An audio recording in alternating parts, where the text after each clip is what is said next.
Bien, en esta ocasión vamos a realizar el análisis del título prescrito número 6 de la convocatoria de noviembre de 2020 de Teoría del Conocimiento. El conocimiento fiable puede estar desprovisto de certeza. Explore esta afirmación haciendo referencia a dos áreas de conocimiento. En primera instancia, como siempre, vamos a realizar la identificación de términos o conceptos clave de este título. En efecto, tenemos tres. El primero, conocimiento fiable. El segundo, desprovisto de certeza. Y finalmente, explore. A continuación, vamos a definir brevemente estos conceptos, pero también precisando que pueden haber otras maneras de definir, de aproximarse, puesto que estos términos o conceptos tienen una amplia riqueza semántica, en consecuencia pueden tener también otras acepciones. Por conocimiento fiable, podemos entender aquel conocimiento en el que podemos confiar, ya sea por la correspondencia entre nuestra mente y la realidad o por la fe. Desprovisto de certeza significa aquello que es carente o está despojado de seguridad. En otras palabras, es algo ambiguo y dudoso. Explore, según el IB, hace referencia a una indagación sistemática de las posibles perspectivas al momento de abordar un título. Una posible interpretación de este título sería algo así como que creo que este título dice que un conocimiento fiable no necesariamente implica certeza, es decir, puede estar desprovisto de ella, puede estar lleno de dudas. En ese sentido, el título me pide realizar una exploración de esa afirmación. Esto es, en qué casos el conocimiento fiable implica certeza y en qué casos no. De hecho, en algunas áreas, situaciones o contextos, el conocimiento confiable sí puede estar desprovisto de certeza. No obstante, pueden haber otras situaciones o disciplinas en las que el conocimiento fiable más bien esté provisto de certeza, esté lleno de seguridades. Ahora bien, vamos a plantear algunas preguntas de conocimiento para este título, pero antes también preciso que una pregunta de conocimiento tiene que cumplir con estas tres características: general, abierta y en torno al conocimiento. Asimismo, es importante enfatizar que las preguntas tienen que tener sentido, tienen que ser pertinentes, es decir, estar centradas o vinculadas al título. Por tanto, es importante que al momento de formular o plantear nuestras preguntas, utilicemos nuestros conceptos o términos que hemos identificado inicialmente. Algunos ejemplos podrían ser estas. ¿Es cierto que el conocimiento fiable puede estar desprovisto de certeza? ¿La certeza de un conocimiento fiable depende de circunstancias, áreas o formas de conocimiento? ¿Acaso la certeza no es una condición necesaria de la fiabilidad del conocimiento y a la inversa? ¿Qué implicancias tiene un conocimiento fiable sin certeza? ¿Existen conocimientos fiables indubitables? ¿Es válido un conocimiento fiable que carezca de certeza? ¿Qué hace que un conocimiento sea confiable? ¿Depende de qué? ¿Hay niveles de confiabilidad o fiabilidad? ¿El conocimiento en todas las áreas tiene el mismo nivel de confiabilidad? ¿Los conocimientos más confiables son más o menos ciertas? ¿Por qué? ¿Cuál es el nivel o tipo de relación entre confiabilidad y certeza? ¿Hay una relación de proporcionalidad entre confiabilidad y certeza? ¿Qué hace que un conocimiento sea cierto? ¿Depende de qué? ¿Hay niveles de certeza? ¿Existen áreas más ciertas que otras? ¿Por qué? ¿En qué medida el método puede influir en la certeza de un conocimiento confiable? ¿De qué manera las formas de conocimiento determinan la confiabilidad o certeza de un conocimiento? Como pueden percatarse, se puede plantear una multiplicidad de preguntas para este título, así como también para otros títulos. Eso dependerá del horizonte o el camino que tú quieras asumir al momento de realizar la exploración del título. Por otro lado, vamos a un poco profundizar acerca de estos términos importantes del título. Primero, el conocimiento fiable y luego acerca de la certeza. Por conocimiento fiable podemos entender varias cosas. Por ejemplo, un conocimiento fiable está asociado necesariamente con el conocimiento verdadero. Y un conocimiento verdadero es aquello que tiene correspondencia con la realidad. Nosotros consideramos que es un conocimiento confiable porque asumimos que es verdad ese conocimiento. Si nosotros no consideráramos como verdad, no, en todo caso, asumiríamos como conocimiento fiable. Por otro lado, también el conocimiento fiable está relacionado con el conocimiento creíble o con algo creíble. Esto es una creencia justificada por la percepción, por la memoria, por el razonamiento, la fe, entre otros. Es decir, ha sido validada no solamente por una forma de conocimiento, sino también por un conjunto de formas de conocimiento como la experiencia, la percepción y también el razonamiento. Finalmente, un conocimiento fiable también es aquello que está asociado con un conocimiento replicable, con un conocimiento reproducible. Un conocimiento es confiable si realizamos dos mediciones en momentos diferentes de aquello que queremos conocer y obtenemos el mismo resultado. Por aquí tenemos otro cuadro interesante que también nos podría un poco dar luces para entender acerca de la confiabilidad del conocimiento. Pero antes de hablar de la confiabilidad del conocimiento, tenemos que hablar también de los grados del conocimiento. Hay niveles de conocimiento. Si hay grados o niveles de conocimiento también, eso implica que hay niveles de confiabilidad del conocimiento. Hay, digamos, conocimientos que no son propiamente conocimientos en el sentido científico, sino en el sentido de opinión, que están fundadas en la conjetura, en la creencia, y pertenecen más al tema, a la percepción, al mundo sensible. Sin embargo, hay otros conocimientos que están más bien en un nivel más superior, por decirlo así, porque han sido validados no solamente por la experiencia, por la percepción, sino también han sido validadas por la razón y por otras formas de conocimiento. A eso se llama conocimiento científico.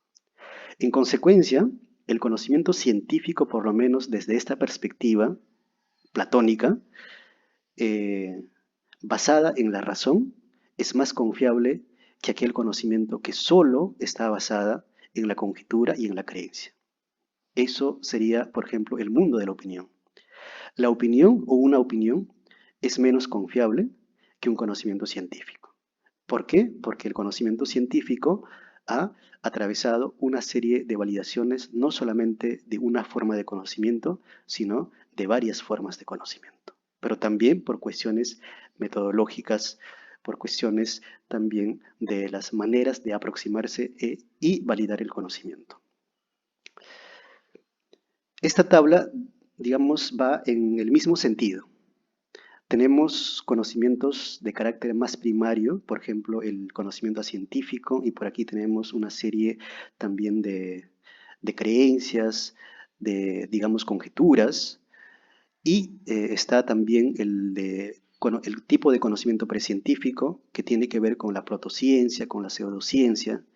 Y en el tercer momento tenemos más bien el conocimiento científico, que tiene que ver con todas, más o menos, o con la mayoría de las formas de conocimiento que nosotros estudiamos. Y por otro lado está eh, relacionado también, o un conocimiento, por decirlo así, de nivel más superior sería el metacientífico según esta fuente de información. Y en este nivel estaría, por ejemplo, teoría del conocimiento, estaría la filosofía de la ciencia, la nociología, entre otros. En consecuencia, si hay niveles de conocimiento, enfatizo este punto, también hay niveles de confiabilidad. Hay conocimientos menos confiables y hay conocimientos más confiables, por lo menos desde el paradigma del pensamiento occidental, porque esto responde a una determinada manera de concebir el conocimiento científico.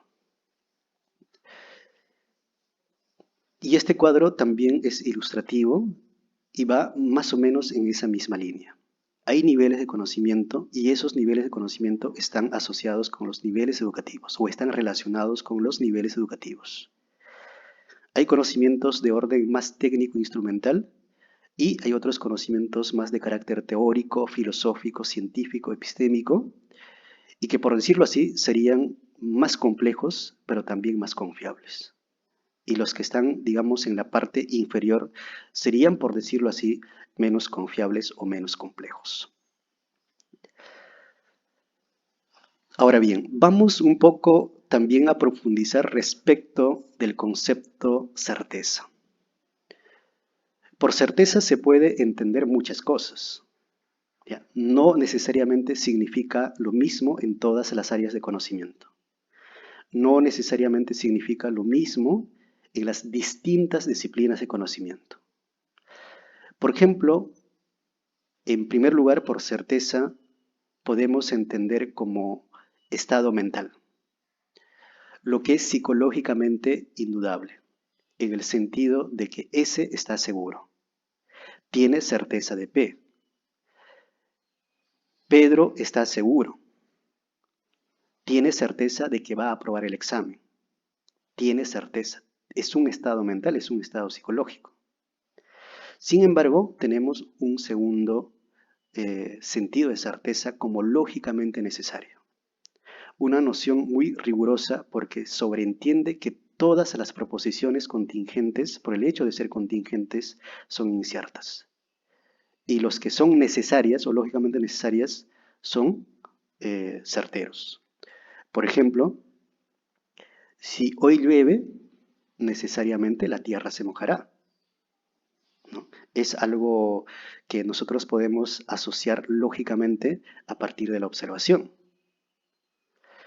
Asimismo, tenemos otro significado o sentido de certeza. Certeza como lo que se autoriza a sí mismo. El ejemplo supremo es cogito cartesiano, pienso, entonces existo. Descartes decía, puedo dudar de todo.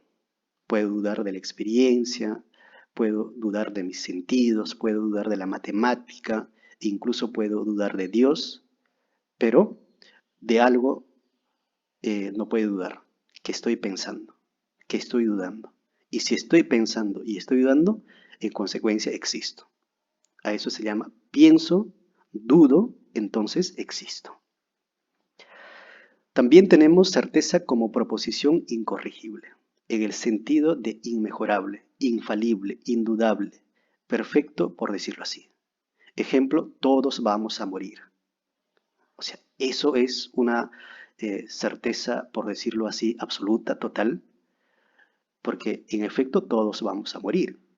Eso es una certeza, incorregible, inmejorable, infalible.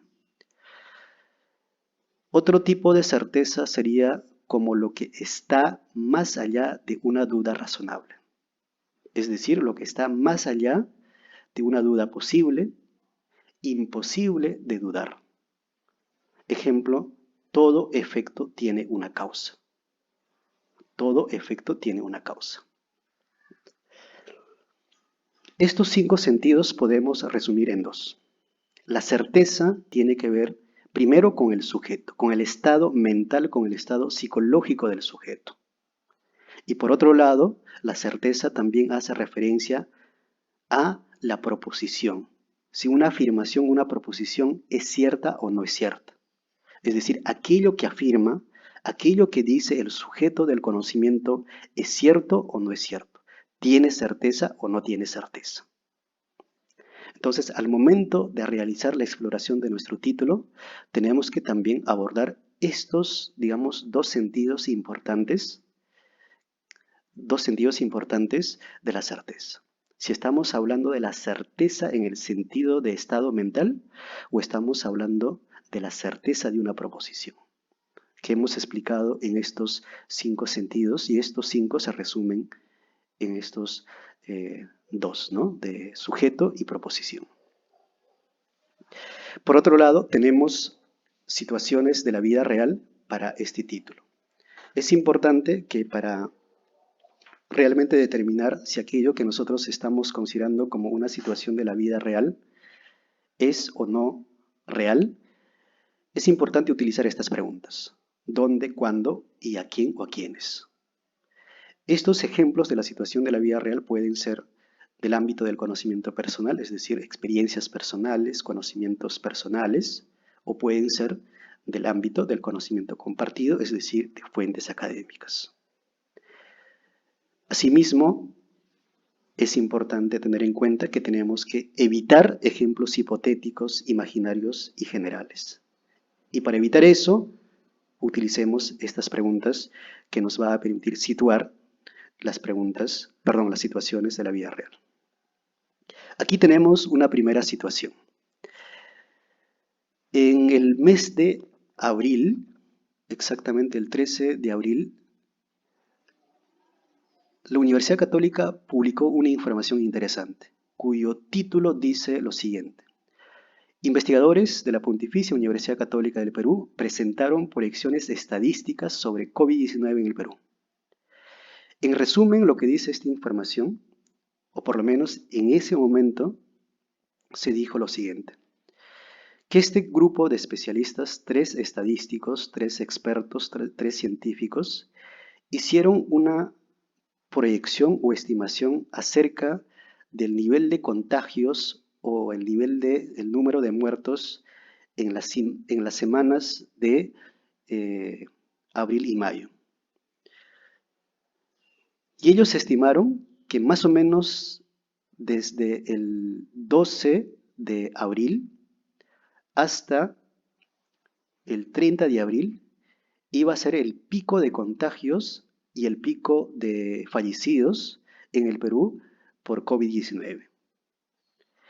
En el momento que publicaron esta proyección o estimación estadística, pero lógicamente era confiable, porque estaban haciendo 3 especialistas, 3 expertos en ese tema, pero no solo por el tipo o sujetos de conocimiento que hicieron este estudio, sino también la institución académica gozaba no solamente de confiabilidad, sino también goza de un prestigio. En consecuencia, en ese momento, esta información que se presentó era confiable. Sin embargo, esta proyección o estimación no acertó, porque pasó todo lo contrario. En estas semanas y en estas fechas, el número de fallecidos y el número de contagios iba en aumento. Entonces, no hubo certeza aquí. Pero al momento de realizar esta proyección, uno de los expertos dijo lo siguiente. El desarrollo de la pandemia en el país depende mucho de la colaboración de las personas y de su compromiso de respetar las medidas de aislamiento social implementadas por el gobierno.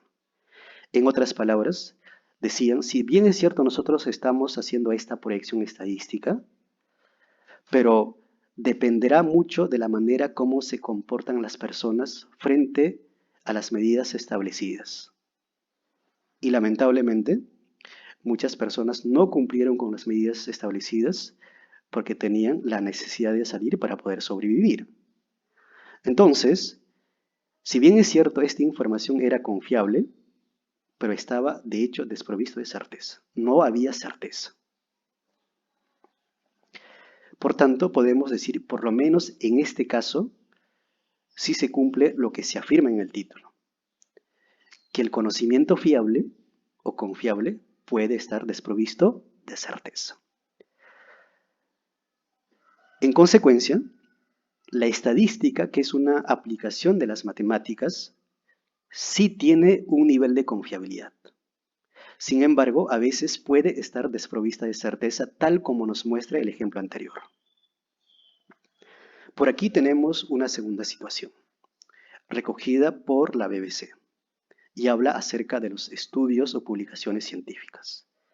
Y hace una pregunta muy interesante, y es una pregunta de conocimiento, por cierto. ¿Cuán confiables son los estudios científicos? En una parte de esta información se dice lo siguiente. De acuerdo con la investigación de Fanelli de la Universidad de Edimburgo, basada en la metadata de varias encuestas, cerca del 2% de los científicos admite haber fabricado, falsificado o modificado al menos una vez.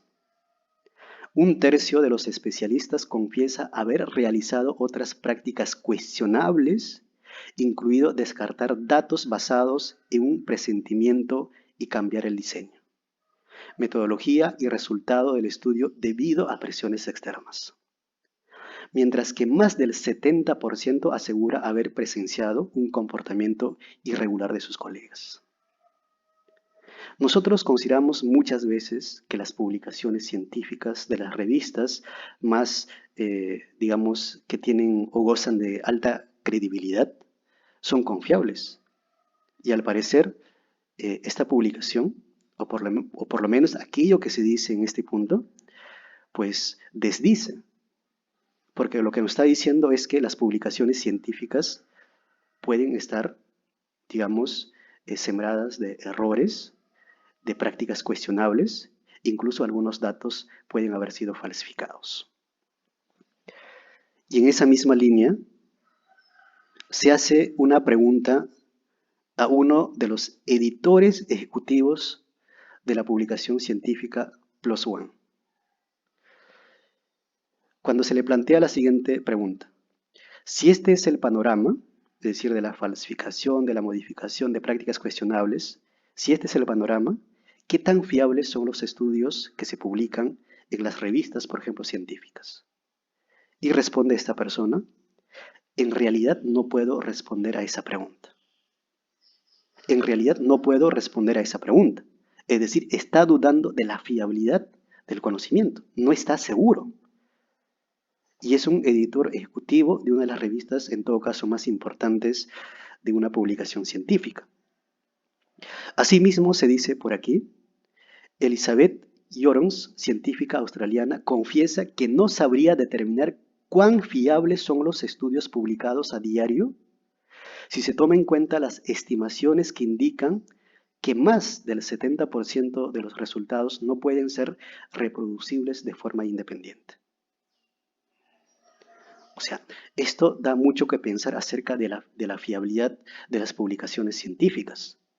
No es que la ciencia esté libre de errores, de prácticas cuestionables, ¿no?, de la falsificación de datos.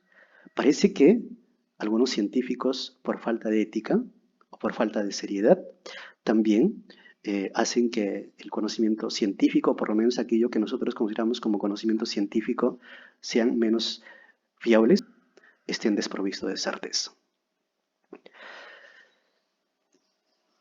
Pero un poco respondiendo desde este ejemplo, el título, en este caso, nuevamente, este ejemplo afirma una vez más, o respalda lo que se dice en el título, que el conocimiento fiable, en este caso el conocimiento científico, puede estar desprovisto de certeza. ¿Por qué? Por cuestiones, digamos, que estén relacionados con los errores, incluso con las prácticas cuestionables de algunos científicos, ¿no? Con este gráfico quiero explicar algo que, en todo caso, he querido enfatizar a lo largo de estos ejemplos y de la exploración que estamos realizando. De hecho, el conocimiento fiable, en algunos casos, sí puede estar desprovisto de certeza. En esta parte, por ejemplo, negrita, quiero indicar por lo menos en esta parte, que hay conocimientos fiables que están desprovistos de certeza, es decir, no es parte de la certeza. Sin embargo, una parte de este conocimiento fiable sí puede estar provisto de certeza. Pero a la inversa, es decir, no puede haber un conocimiento cierto que no sea fiable. Siempre un conocimiento cierto necesariamente va a ser fiable. Pero no todo conocimiento fiable tiene certeza. Es importante distinguir estos dos conceptos. Todo conocimiento cierto siempre es fiable, pero no todo conocimiento fiable siempre es cierto. Una parte del conocimiento fiable puede ser cierto, que a continuación también vamos a ver ese punto. Aquí tenemos una tercera situación de la vida real, en el ámbito del conocimiento religioso, concretamente dentro del cristianismo. Hebreos 11, digamos, versículo 1, dice lo siguiente. Es pues la fe la certeza de lo que se espera, la convicción de lo que no se ve. En otras palabras, a mi entender, lo que quiere decir esta afirmación es que la fe, que está profundamente relacionado con la confianza, con la fiabilidad, también implica certeza. No puede haber confianza, fiabilidad, fe sin certeza. La fe siempre implica certeza. La confianza siempre implica certeza. Y me explico mejor con este gráfico. La fe, que es una fiabilidad, una forma de confianza, también tiene o implica certeza, pero certeza como estado mental, no como una proposición. Por ejemplo, un católico, un cristiano, está absolutamente seguro que Jesús es Dios, que Jesús, por ejemplo, resucitó. Entonces, no solamente confía, no solamente tiene fe, sino que también está absolutamente seguro. Porque el día que no tenga esa certeza de que Jesús resucitó, entonces ese día deja de ser creyente, deja de ser cristiano por lo menos. La verdad religiosa, una verdad religiosa, siempre implica fiabilidad y certeza. En la religión, la fiabilidad siempre implica certeza. Entonces, con eso es lo que quiero decir, que pueden haber conocimientos fiables que estén provistos de certeza, es decir, se complementa entre certeza y fiabilidad. Por ejemplo, en este ejemplo concreto. Finalmente, quiero cerrar esta presentación mostrándoles por aquí algunos comentarios y breves reflexiones respecto de este título que nosotros publicamos en el Facebook, que también tal vez por ahí algún comentario nos podría dar algunas pistas en nuestra exploración. Y de esta manera cerramos esta presentación. Espero que les sirva a todos en esta exploración del título número 6. Muchas gracias.